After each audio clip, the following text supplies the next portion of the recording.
Hi, welcome to Chandra's Kitchen. இன்னைக்கு நம்ம நிகழ்ச்சியில ஸ்நாக்ஸ் ஸ்பெஷல் பேரிச்சம்பழம் பக்கோடா எப்படி செய்யறதுன்னு பார்க்கலாம்.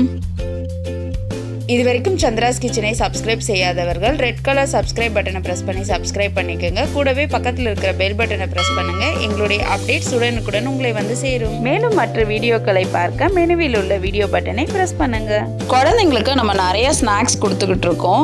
இதுல இன்னைக்கு நம்ம ஹெல்த்தியான ஒரு ஸ்நாக்ஸா பேரிச்சம்பழம் பக்கோடா செய்ய போறோம். இதுக்கு தேவையான பொருட்கள் என்னென்னு பார்க்கலாம். பேரிச்சம்பழம் 50 கிராம் எடுத்திருக்கேன். இதை நான் பொடியா நறுக்கியிருக்கேன். கடலை மாவு 1 கப், அரிசி மாவு 1/4 கப். கடலை மாவு 1 கப் எடுத்தால் அரிசி மாவு 1/4 கப் எடுக்கணும்.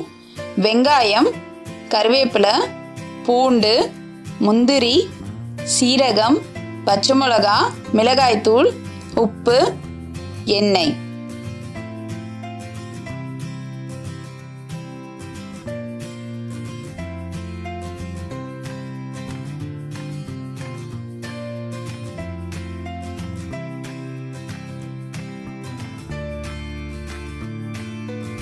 ஒரு மிக்சரில் கருவேப்பிலையும் பூண்டையும் சேர்த்து நம்ம அரைச்சிடலாம். இப்போ நம்ம அரைச்சாச்சு.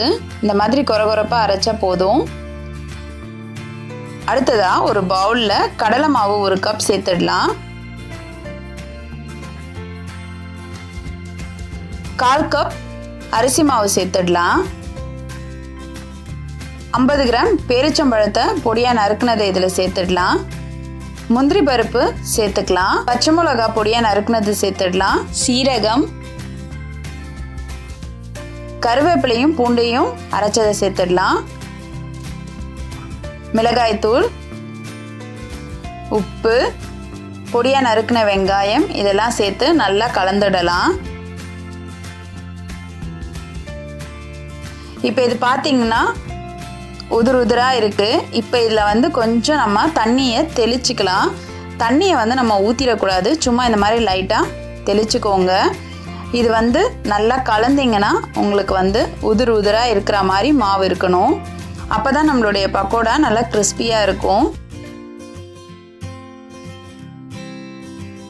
இப்போ பார்த்தீங்கன்னா இந்த மாதிரி நம்ம கலந்துக்கணும். இந்த மாதிரி உதிராக கலந்த பின்னாடி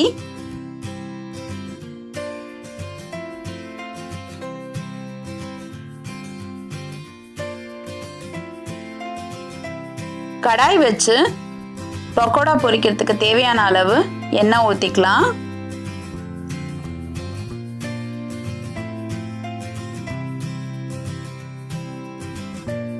இப்போ எண்ணெய் காஞ்சிடுச்சு. நம்ம பக்கோடாவுக்கு உதுத்து விட்டுறலாம்.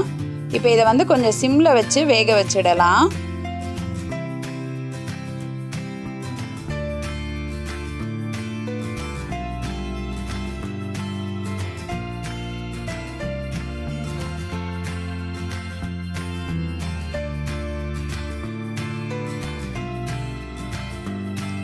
இப்போ பார்த்தீங்கன்னா இது கொஞ்சம் சிவக்க ஆரம்பிச்சதும் நம்ம இதை திருப்பி விட்டுறலாம்.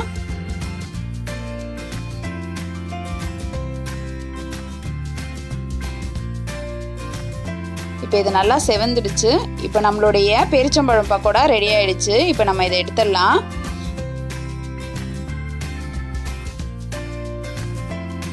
அடுத்ததாக நம்ம மிச்சம் இருக்கிற மாவையும் நம்ம பக்கோடாவாக உதிர்த்திடலாம். இந்த ஸ்பெஷலான பேரிச்சம்பழம் பக்கோடாவை ஈவினிங் ஸ்நாக்ஸாக நீங்கள் செஞ்சு பாருங்கள்.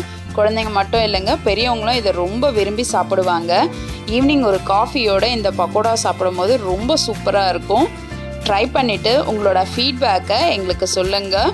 மேலும் இது போன்ற சுவாரஸ்யமான தகவல்களை அறிந்து கொள்ள எங்கள் சந்திராஸ் கிச்சனை சப்ஸ்கிரைப் செய்யுங்கள். உங்களுடைய கமெண்ட் பாக்ஸில் போடுங்க. லைக் அண்ட் ஷேர் பண்ணுங்கள்.